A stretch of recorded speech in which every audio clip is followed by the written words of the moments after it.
오늘은 본문의 말씀을 통하여 첫사랑을 회복하라는 주제로 말씀을 나누도록 하겠습니다. 여러분, 우리 주님께서, 예수님께서 지금 어디 계실까요? 어디 계실까요? 우리 마음속에 계시다는 말도 맞고 하나님 보좌 우편에 계시다는 말도 맞습니다. 왜냐하면 하나님, 예수님께서는 영적으로는 보혜사 성령으로 우리 마음 가운데 계십니다. 그리고 육신적으로는 하나님 보좌 우편에 앉아 계시기 때문이에요. 그럼 예수님께서 하나님 보좌 우편에 가만히 앉아 계실까요? 절대 그렇지 않습니다. 지금도 계속해서 끊임없이 사역을 하고 계십니다. 그렇다면 어떻게 사역하고 계실까요? 바로 주님의 몸된 교회를 통해서 주님께서 사역하고 계십니다. 여러분, 교회는 예수 그리스도의 몸입니다. 그래서 교회를 가리켜 제2의 성육신이라고 그렇게 부르는 사람들도 있습니다. 여러분, 우리 주님께서는요, 이 세상에 계실 때 크게 세 가지 사역을 하셨어요. 먼저는 천국 복음을 전파하시고 수많은 병자들을 고치셨으며 제자들을 양육하셨습니다. 주님은 지금도 교회를 통해서 그 사역을 지속하고 계십니다. 교회를 통해 말씀을 선포하고 계시며 교회를 통해 제자들을 양육하고 계시고 교회를 통해 병든 자를 치유하고 계십니다. 이처럼 교회는 예수 그리스도의 몸이기 때문에 예수 그리스도의 눈과 입과 손과 발이 되어야만 합니다. 이렇게 교회가 중요하기 때문에 주님께서 친히 교회들에게 편지를 쓰신 것입니다. 그러니까 주님께서는 교회를 통해 자신의 뜻을 펼치시겠다는 것입니다. 여러분, 초대교회 시대의 소아시아에는 수백 개의 교회들이 있었습니다. 물론 대부분이 가정교회였지만 그 중에 특별히 7교회를 택하여 편지를 주셨어요.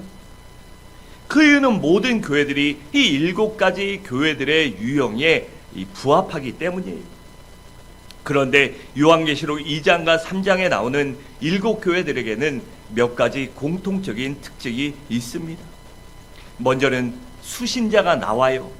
그리고 발신자이신 예수 그리스도의 모습과 말씀이 나옵니다.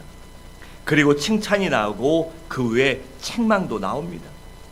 그런데 7교회 중 2개 교회만 책망받지 않았는데 어디죠? 서머나 교회와 빌라델피아 교회만 책망받지 않았습니다. 물론 그 교회들도 약점과 부족함은 있었지만 서머나 교회는 아주 극심한 박해를 믿음으로 잘 견뎌냈습니다. 또 빌라델피아 교회는 여러 가지 어려운 환경에서도 영혼 구원에 구령의 열정을 갖고 많은 사람에게 복음을 증거했기 때문에 그 잘한 것 갖고 그들을 책망하지 않으신 것이에요. 그리고 권면의 말씀과 약속의 말씀이 나옵니다. 이 7가지를 기준으로 해서 본문의 에베소 교회에 대해 말씀을 나누고자 합니다. 첫째로 오늘 본문의 수신자는 에베소 교회입니다. 1절은 이렇게 말합니다. 에베소 교회의 사자에게 편지하노라 라고 했습니다. 여기 사자란 누굴까요? 주의 종을 말합니다. 그러니까 에베소 교회를 대표해서 주님 대신에 목양하고 있는 주의 종에게 편지를 보낸 것입니다.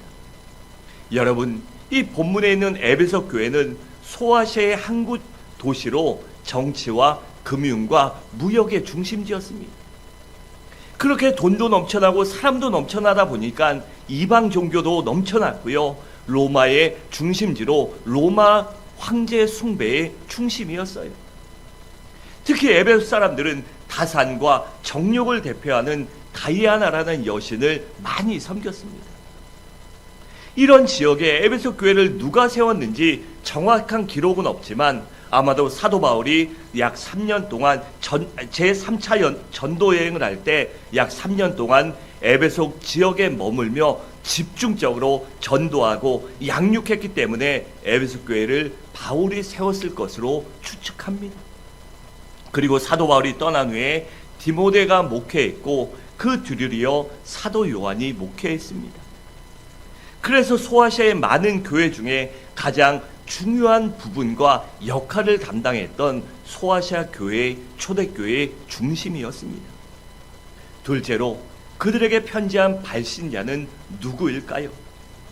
여러분, 에베소 교회에 편지를 보낸 분은 바로 예수 그리스도십니다.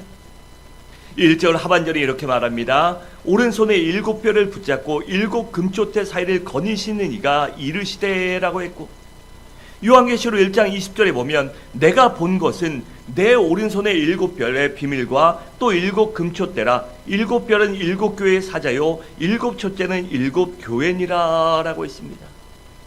그러니까 이 말씀은 주님께서 오른손으로 주의 종을 붙잡고 교회 안에서 일하고 계신다는 것입니다. 그러니까 교회의 주인이 누구라고요? 바로 예수 그리스도시라는 것입니다.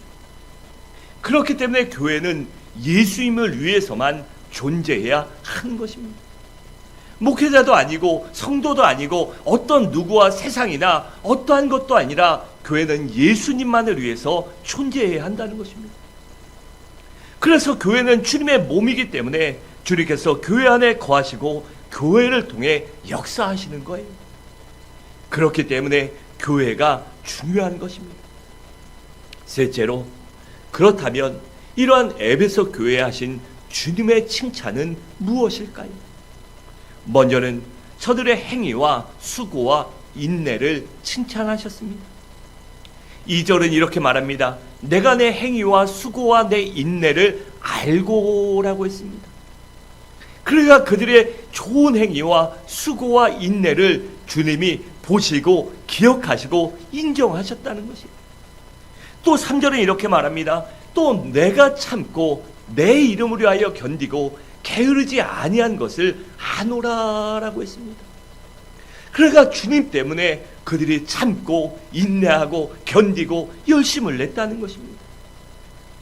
그러니까 무엇입니까? 바로 하나님 말씀대로, 주님 말씀대로 살기 위해서 저들이 부단히 노력했다는 것입니다. 그래서 여기 행위란 바로 믿음의 역사를 말하고 수고란 사랑의 수고를 말하는 것이에요.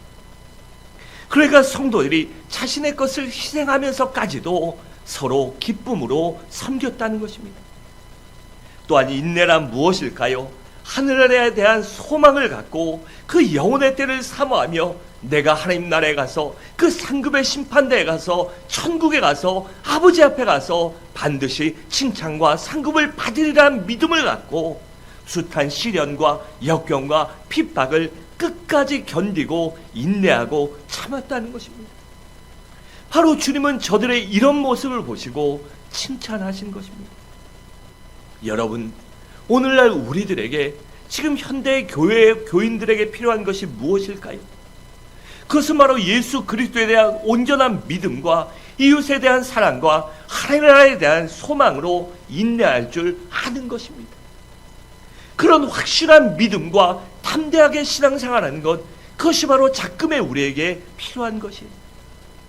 또한 에베소 교회에 대한 칭찬은 이단을 배척했기 때문입니다. 2절 하반절에 이렇게 말씀합니다. 또 악한 자들을 용납하지 아니한 것과 자칭 사도라 하되 아닌 자들을 시험하여 그의 거짓된 것을 내가 드러낸 것과 라고 했고, 6절에 보면 오직 내게 이것이 있으니 내가 니골라당의 행위를 미워하는도다. 나도 이것을 미워하노라 라고 했습니다. 여러분, 에베소 교회는요, 이 목회자들을 통해 말씀으로 잘 훈련되었고 교리적으로도 잘 무장하고 있었습니다. 그렇기 때문에 이단이 침투해 들어왔을 때 금세 그것을 분별하고 밝혀내서 그들을 교회에서 쫓아낸 것입니다. 그런데 6절에 나오는 것처럼 당시 가장 큰 문제가 됐던 것은 니골라 당이었어요. 이 니골라 당의 이 시작이었던 니골라는 초대교회 7 안수 집사 중 한 사람이었습니다. 그런데 그가 열심과 믿음이 있었지만 순간 타락해서 그가 잘못된 사상을 가르치게 돼요. 그래서 그가 가르친 사상이 영지주의라고 부르는데, 이 영지주의는 오직 선한 것은 영뿐이고 육체는 백해 무익하다는 것이에요. 거기서 끝나면 좋은데 거기서 발전해서 육체는 백해 무익하기 때문에 육신으로 몸으로 죄를 짓고 우상 숭배를 해도 괜찮고 음행을 해도 괜찮고 육신의 쾌락과 정욕으로 살아도 괜찮다라고 그렇게 잘못된 것을 가르쳤습니다. 이런 사상에 주변에 많은 교회들과 교인들이 물들어 있었고 특별히 버가목 교회가 이런 니골라당의 사상에 찌들어 있었어요. 그래서 14절과 15절은 이렇게 말씀합니다. 그러나 내게 두어 가지 책망할 것이 있으니 거기 내게 발람의 교훈을 지키는 자들이 있도다. 발람이 발락을 가리켜 이스라엘 자손 앞에 걸림돌을 놓아 우상의 제물을 먹게 하였고 또 행음하게 하였느니라. 이와 같이 내게도 니골라당의 교훈을 지키는 자들이 있도다라고 하시며 버가목 교회를 책망하셨습니다. 그런데 에베소 교회는요, 이런 사상이 잘못된 이단인 것을 분별하고 저들을 배척하며 쫓아냈습니다. 주님은 그런 에베소 교인들을 지금 칭찬하고 계신 것입니다. 여러분, 주님께서는요, 우리들의 영혼 못지않게 우리의 육신도 중요하게 여기십니다. 왜냐하면 우리의 육신이 영혼을 담고 있는 그릇이기 때문입니다. 영혼이 아무리 깨끗해도 육신이 잘못하면, 육신이 더러우면 더러워질 수밖에 없습니다. 그렇기 때문에 주님께서는 우리의 영혼뿐만 아니라 우리의 육신도 삶도 거룩하기를 원하시는 것입니다. 우리 고린도전서 3장 16절과 17절을 함께 읽겠습니다. 시작.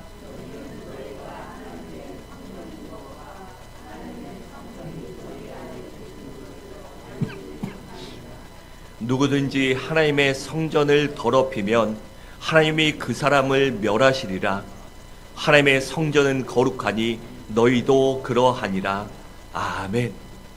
그래서 우리의 육신과 삶도 거룩해야 하는 것입니다.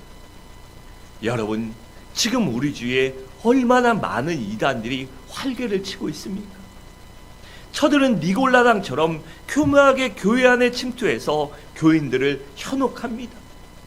우리 주변에 나타나서 교인들을 현혹하고 주님의 몸된 교회를 욕하며 주님을 깎아내리고 있어요. 그렇다면 우리가 누가 이단인지 어떻게 알 수 있을까요? 먼저는 메시아가 누구냐를 반드시 확인해야만 합니다. 만약 나사렛 예수 그리스도 외에 다른 사람이 메시아가 된다면, 구세주가 된다면, 중보자가 된다면, 하나님과 우리 사이의 연결자가 된다면 그것이 바로 이단입니다. 둘째는 어떻게 해야 구원받을 수 있냐는 것입니다. 만약에 예수 그리스도 외에 다른 방법이 있다고 한다면 그것이 바로 이단입니다. 오직 자기들의 교단이나 교파나 교회를 통해서만 구원받을 수 있다고 한다면 그 사람도 이단이에요. 예수를 믿는데 우리 와야 구원받을 수 있다. 여러분, 이단입니다. 그리고 또한 믿음 이외에 행위로 구원받을 수 있다고 가르치는 것도 바로 이단입니다. 여러분, 우리는 믿음으로 구원받고 그 구원받은 은혜가 감사해서 그 하나님의 자녀와 백성과 종으로 살기 위하여 영혼의 때를 준비하기 위하여 거룩하게 살아야 하는 것이지, 우리가 거룩하게 사는 것으로 아니면 어떤 행위로 구원받는 것이 아닙니다. 그래서 구원에 대해서 잘못 가르친다면 그것이 바로 이단입니다. 세 번째는 우리가 죽으면 어떻게 되느냐는 것입니다. 만약 죽지 않고 이대로 산다고 한다면 그것이 이단입니다. 그리고 천국과 지옥이 없다고 한다면 그 사람도 바로 이단입니다. 여러분, 주님께서는 말씀으로 이단을 분별하시고 교회에서 내쫓는 것을 칭찬하십니다. 왜냐하면 이단계엔 누가 있기 때문일까요? 바로 원수마귀가 있기 때문입니다. 원수마귀가 사람들을 미혹하고 현혹해서 자신을 숭배하게 만드는 것, 그것이 바로 이단의 핵심이요 본질이기 때문이에요. 그래서 주님은 우리가 이단에 빠져서 주님과 주님의 몸된 교회를, 주님의 구원과 하나님의 구속의 사랑을 더럽히는 것을 용서하지 않기 때문에 이단을 배척할 것을 원하시고 계신 것입니다. 넷째로, 그렇다면 주님께서 이 에베소 교회에 무엇을 책망하고 계실까요? 우리 4절 함께 읽겠습니다. 시작.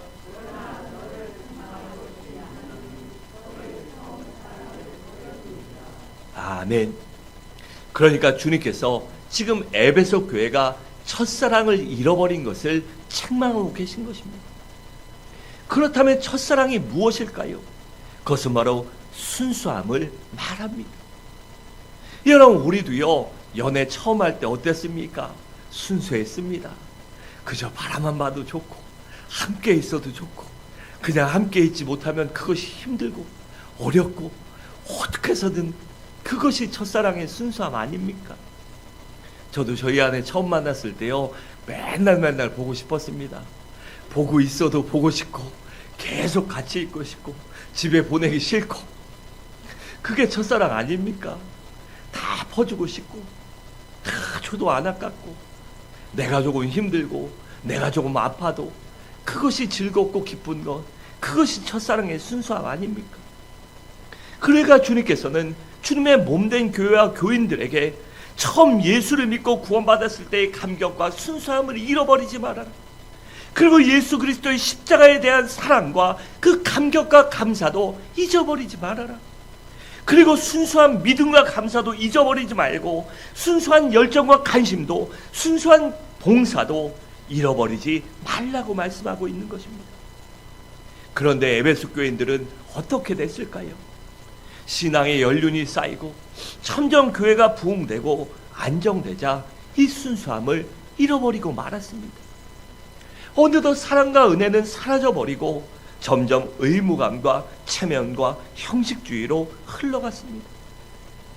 그러니까 점점 교회가 율법화와 세속화가 되어간 것입니다. 여러분, 우리나라 말에 그런 게 있죠. 부부가 결혼하고 시간이 지나면 처음엔 사랑으로 살지만 지나면 전우애로 산다. 물론 그 말도 맞지만요, 부부간에도 그 처음 사랑이 있어야 합니다.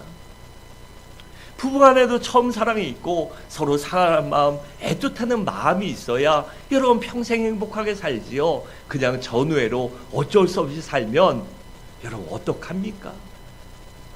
부부간에도요, 서로 보고 있어도 보고 싶고 더 같이 있고 싶고. 동의를 안 하시네요. 요새 그런 말이 있죠. 제일 싫은 게 삼식이다. 집에 세 끼 다 먹으면 싫고, 두 끼 먹으면 뭐고, 한 끼 먹으면 뭐고, 무식이가 제일 좋다고 합니다. 어떤 사람들은 남편이 집에서 밥 한 끼도 안 먹는 사람들, 아침에 대충 먹고 나가서 점심에 직장 가서 먹고 저녁까지 먹고 들어오면 제일 좋다고 합니다. 여러분, 근데 신혼 초에는 안 그랬잖아요.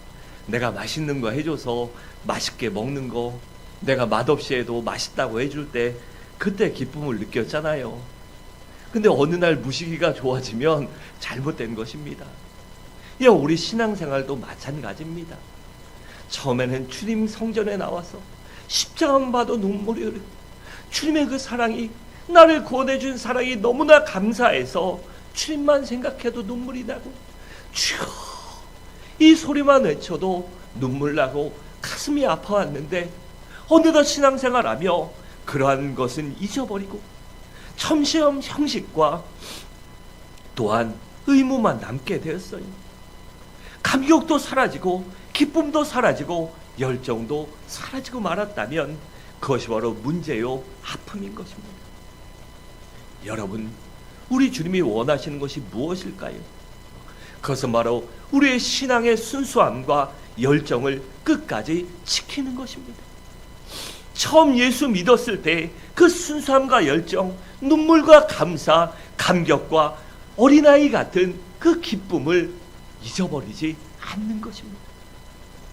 그래서 우리 주님의 십자가만 생각해도 가슴이 뭉클해지고, 어떤 고난과 시련이 와도 예수님만 생각하면 이겨낼 수 있고, 그 어떤 조건이나 이유도 없이 주님을 섬기며, 주님, 내가 주님 없이는 살 수 없습니다. 주님밖에 없습니다. 주님이 나의 인생의 주인입니다. 내가 주님을 위해 살겠습니다. 라고 눈물을 흘리며 신앙의 열정을 회복하는 그 모습을 바로 바라시는 것입니다. 그런데 에베소 교회는 그러한 것들을 잃어버렸기 때문에 주님께서 책망하신 것입니다. 다섯째로, 그렇다면 우리 주님의 권면의 말씀은 무엇일까요? 그것은 빨리 회개하고 첫사랑을 회복하라는 것입니다. 그렇지 않으면 주님께서 떠나시고 버리시겠다는 것입니다. 우리 5절을 함께 읽겠습니다. 시작.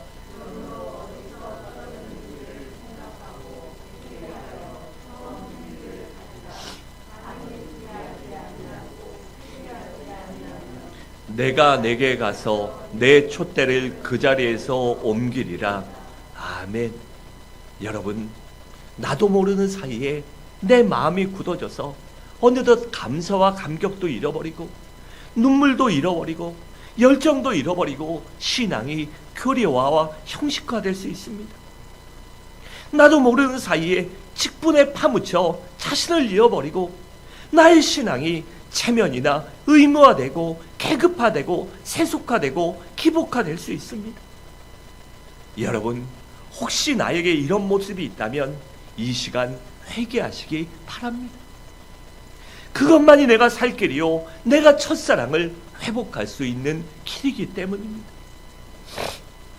여러분, 주님께서 여러 번 그런 권면을 하셨음에도 불구하고 회개하지 않는다면, 돌이키지 않는다면 주님이 떠나시고 맙니다. 여러분, 주님이 떠나가시면 어떻게 되는지 아십니까? 나의 마음이 점점 더 굳어지고 신앙이 굳어지고 점점 더 교만해지고 약해집니다. 점점 더 율법화되고 세속화되고 계급화되고 권력화돼요. 그래서 살아있는 자나 죽은 자가 됩니다. 도대체 말씀에 은혜 받지 못하고 기도도 잘 되며 기도의 응답도 얻게 돼요. 찬양도 잘 안 되고 찬양에도 아무런 감격도 일어나지 않습니다. 여러분, 첫사랑, 첫신앙, 그 신앙의 순수함만이 내 영혼이 살 길이며 내 육신이 살 길이며 내 인생이 살 길이며 영혼의 때를 준비할 수 있는 길임을 잊지 마시기 바랍니다. 그래 우리도 그 첫사랑을 회복하고 나 주님이 나를 처음 만난 그 순간 그 감사와 감격과 기쁨과 눈물을 일평생 간직하시기 바랍니다. 마지막으로, 그렇다면 첫사랑을 회복한 자들에 대한 주님의 약속의 말씀이 무엇일까요? 다시 말해 철저히 회개하는 가운데 첫사랑과 첫신앙과 그 신앙의 순수함을 회복한 사람들에게 주시는 주님의 약속이 무엇이냐는 것입니다. 우리 7절을 함께 읽겠습니다. 시작.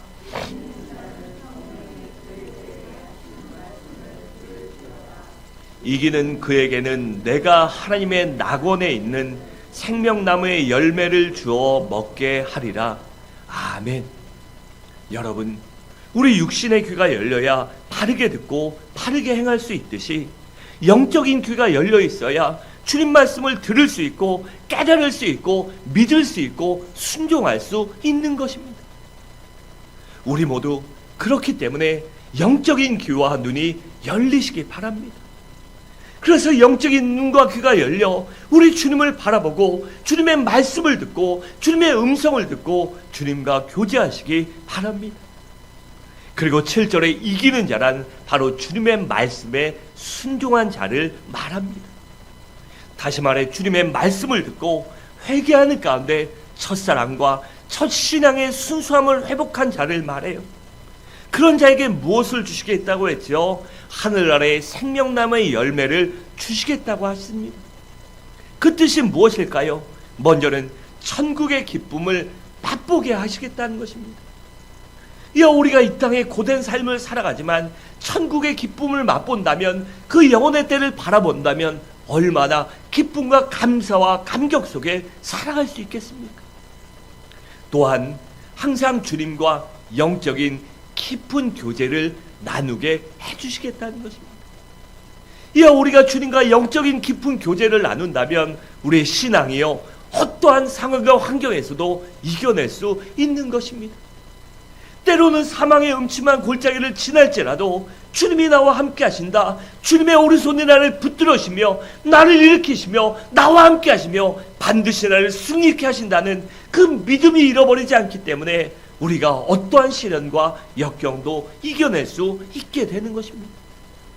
또한 항상 기쁨이 넘치고 평강이 넘치는 삶을 살도록 해주시겠다는 것입니다.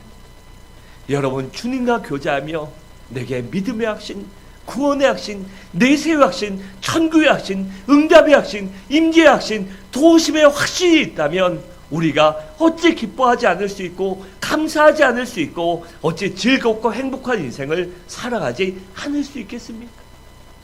바로 주님과 함께 할 때 그러한 은혜를 주신다는 것입니다.